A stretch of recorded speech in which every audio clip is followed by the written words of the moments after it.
नमस्कार दोस्तों, स्वागत है आपका अपने YouTube channel electrical with cute boy पे। अच्छा, आज ना एक इम्पॉर्टेंट फैक्ट को डिस्कस करने वाले हैं। इससे पिछली वीडियो में मैंने इंडक्शन मोटर के जो नो लोड प्राइमरी करंट होता है वो ज्यादा क्यों होता है ट्रांसफार्मर से, उसे डिस्कस किया था। अच्छा, इस वीडियो में ना एक और इम्पॉर्टेंट फैक्ट डिस्कस करने वाले हैं। कभी भी किसी भी ना सब स्टेशन में चला जाना या किसी इंडस्ट्री में चले जाना जो ना लैगिंग पावर फैक्टर पे काम कर रही होगी, वहां पे ना आपको कैपेसिटर बैंक्स दिखाई देंगे। अब ये कैपेसिटर बैंक्स होते क्या हैं, इनको लगाने की जरूरत क्यों पड़ी, ठीक है। तो कैपेसिटर बैंक्स बेसिकली हमारे जो होते हैं ना, ये पावर फैक्टर इंप्रूवमेंट डिवाइसेस होते हैं, ठीक है। तो पावर फैक्टर इंप्रूवमेंट जो डिवाइसेस होते हैं ना, बेसिकली ये यूज में लाए क्यों गए। अब आप सबसे पहले आपको लग रहा होगा कि पावर फैक्टर इंप्रूवमेंट डिवाइसेस नाम है, तो पावर फैक्टर को इम्प्रूव करते होंगे। तो आपके दिमाग में भी सवाल आ रहा होगा कि यार क्या ऐसा हमारे इलेक्ट्रिकल पावर सिस्टम में हो जाता है जो हमें पावर फैक्टर इंप्रूवमेंट की जरूरत पड़ रही है, हम लगाई क्यों रहे हैं कैपेसिटर बैंक।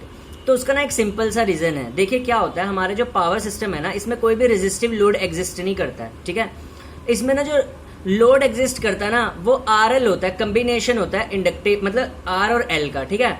और ज्यादातर जो लोड होता है ना, मेजोरिटी ऑफ लोड हमारे पावर सिस्टम में, वो ना हमारे पास इंडक्टिव लोड होता है। अब जो इंडक्टिव लोड्स हमारे होते हैं ना, सबको पता है, इसमें ना करंट सप्लाई वोल्टेज से लैग करता है, ठीक है। और लैगिंग रिएक्टिव पावर, जो इंडक्टर बेसिकली एक रिएक्टिव कंपोनेंट होता है जो लैगिंग रिएक्टिव पावर पे वर्क करता है, ठीक है।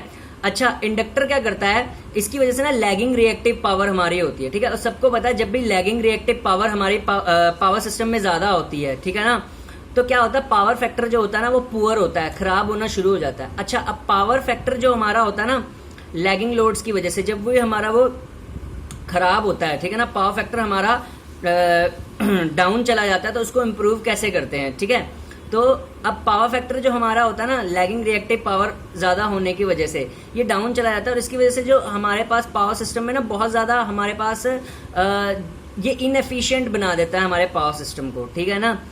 क्यों इंडक्टिव लोड इनएफिशिएंट बना देता है हमारे पावर सिस्टम को, देखिए इससे होता क्या है। देखिए, जितना ज्यादा हमारा इंडक्टिव लोड होगा ना, इंडक्टिव लोड क्या ड्रॉ करेगा, लैगिंग करंट। जितना ज्यादा लैगिंग करंट हमारा ड्रॉ होता है ना, लॉसेज हमारे उतने ज्यादा बढ़ते हैं, ठीक है ना। लॉसेज हमारे बहुत ज्यादा बढ़ते हैं, ठीक है। लॉसेज बढ़ने की वजह से, लॉसेज जैसे हमारे कॉपर लॉस हो गए, ठीक है। अब कॉपर लॉस जब भी कभी हमारा बढ़े, पहले तो लैगिंग करंट ड्रॉ करने की वजह से क्या होगा, ट्रांसमिशन लाइन में क्या होता है, लैगिंग करंट ड्रॉ करने की वजह से क्या होता है, पावर फैक्टर हमारा पुअर हो गया। पुअर पावर फैक्टर की वजह से जो हमारा ट्रांसमिशन लाइन में करंट होता है वो बढ़ जाता है, ठीक है। तो उसकी वजह से क्या होता है, लॉसेस हमारे बहुत ज्यादा हो जाते हैं सिस्टम में।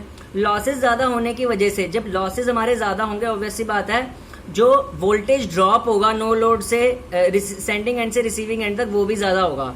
और जब भी कभी सेंडिंग एंड से रिसीविंग एंड तक ना लोड ड्रॉप ज्यादा होता है ना, तो होता क्या है, वोल्टेज रेगुलेशन पुअर हो जाती है, खराब हो जाती है हमारी। और वोल्टेज रेगुलेशन जब भी कभी पुअर हो जाती है, तो उससे हमारी जो पावर सिस्टम की एफिशिएंसी है उस पर बहुत ज्यादा इम्पैक्ट पड़ता है, ठीक है ना।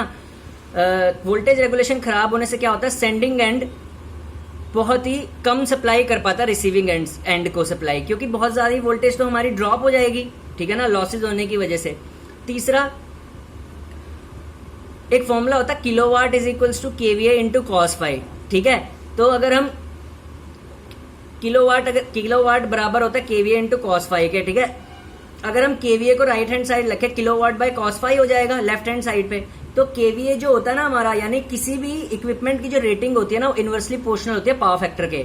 पावर फैक्टर जितना लैगिंग जाएगा, पुअर होएगा, डाउन जाएगा, केवीए रेटिंग उतनी ज्यादा बढ़ेगी, ठीक है। और केवीए रेटिंग अगर हमारी बहुत ज्यादा बढ़ गई, तो ऑब्वियस सी बात है, जो कॉस्टली इक्विपमेंट्स हमें हायर करने पड़ेंगे उसके लिए, ठीक है, ठीक है ना। जैसे कि ट्रांसफॉर्मर्स होगा, ठीक है, क्या बोलते हैं, जनरेटर्स हो गए हमारे, और भी जो इलेक्ट्रिकल ऑक्सिलरी है ना, इनकी रेटिंग बढ़ जाती है, ठीक है। अब आप इंजीनियर हैं तो इंजीनियर की तरह सोचना सीखे, फिर आपको देखिए इंजीनियरिंग कितनी अच्छी लगेगी।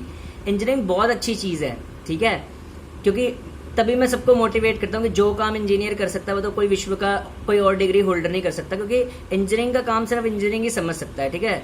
अब ये सब चीजें कोई आर्ट्स और कॉमर्स वाला तो बंदा समझ नहीं सकता, बीएससी वाला भी नहीं समझ सकता, आप ही समझ सकते हो ना, क्योंकि आप एक इंजीनियर हो, ठीक है। तो मैंने अभी आपको बताया कि केवीए रेटिंग के इनवर्सली पोर्शन होता है पावर फैक्टर। पावर फैक्टर अगर डाउन जाएगा तो केवीए रेटिंग हमारी इक्विपमेंट्स की बढ़ जाएगी, ठीक है।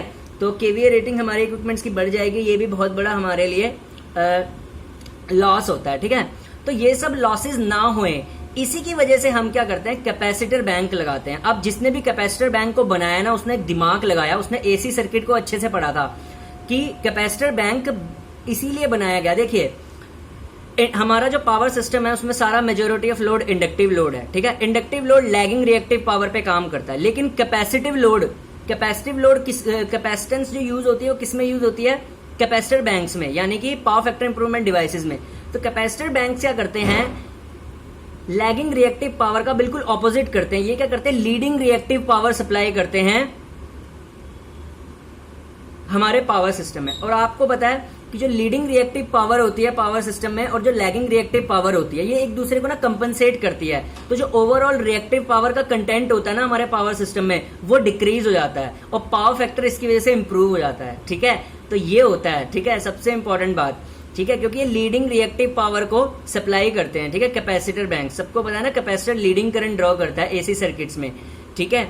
तो इसीलिए कैपेसिटर बैंक्स की इतनी ज्यादा इंपॉर्टेंस है। और कैपेसिटर बैंक जनरली हमारे यूज होते हैं receiving end of transmission lines वगैरह पे, ठीक है, जनरली हमारे वहां पे, ठीक है। इंडस्ट्रियल एप्लीकेशंस भी बहुत ज्यादा है कैपेसिटर बैंक्स की, जैसे कि अगर किसी इंडस्ट्री में पावर फैक्टर बहुत ज्यादा लो जा रहा है, ठीक है, तो पावर फैक्टर लो जाने की वजह से, जैसे इंडस्ट्रीज हमारे पास हैं, बहुत सारी इंडस्ट्रीज होती है, कारखाने होते हैं जहां पे बहुत सारा इलेक्ट्रिकल का लोड होता है, ठीक है, मोटर्स वहां पे चलती है, इंडक्शन मोटर हो गया, ठीक है, डिस्चार्ज लैंप्स जो हमारे इंडस्ट्रीज में यूज होते हैं, आर्क लैंप्स हो गए, ठीक है, ये सारे के सारे लैगिंग रिएक्टिव पावर पे वर्क करते हैं। तो अगर किसी इंडस्ट्री में बहुत ज्यादा लैगिंग लोड चल रहा है ना और वहां पे कैपेसिटर बैंक इंस्टॉल्ड नहीं है, तो एक रूल होता है, जो वहां का इलेक्ट्रिकल सेफ्टी इंस्पेक्टर होता है ना, जो विद्युत सुरक्षा निदेशालय होता है, वो पेनल्टी मारता है इंडस्ट्रीज पे, ठीक है, कि आपको पावर फैक्टर इंप्रूवमेंट डिवाइस लगाना पड़ेगा यहाँ पे, ठीक है ना। तो एक एमसीक्यू क्वेश्चन भी जो बना हुआ ना यूथ में कि लो पावर फैक्टर की वजह से पेनल्टी किसको लगती है, तो पेनल्टी इंडस्ट्रियल को लगती है यहाँ पे।